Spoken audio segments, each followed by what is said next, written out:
বাজারে সবজির দাম আবারও ঊর্ধ্বমুখী। সবজি, পেঁয়াজ সবকিছুর দাম গত সপ্তাহের তুলনায় আরও বেড়েছে।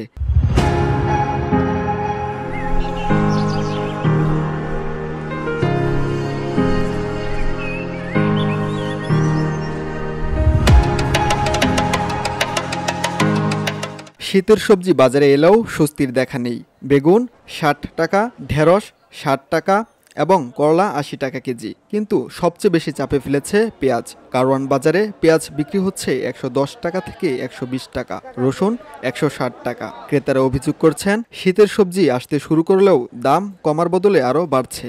শীতের সবজি যেগুলো আছে এগুলা কিছু কিছু নাগালের কাছে আছে এবং শীত অনুযায়ী বাজার কোনো ওই যে কমে নাই, মূল্য কমে নাই।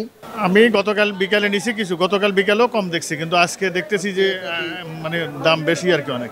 যেমন টমেটো কিনলাম আজকে আমি ১০০ টাকা করে। যে আয় করি তা দিয়ে মাসিক বাজার করা যায় না। সরকার বাজার মনিটরিং করলে দাম নিয়ন্ত্রণে আসবে বলে দাবি করছে ক্রেতারা। আমাদের মধ্যে আসলে এখানে লোক বল বাড়াইতে হবে।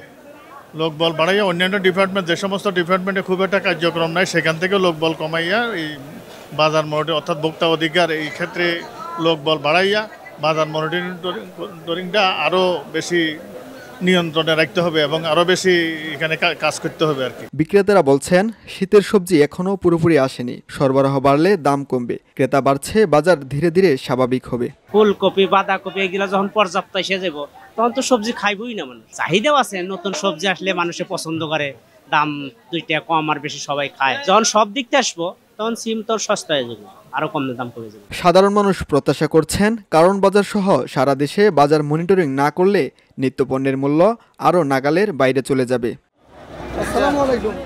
নাইমুল ইসলাম, ভিওডি বাংলা, ঢাকা।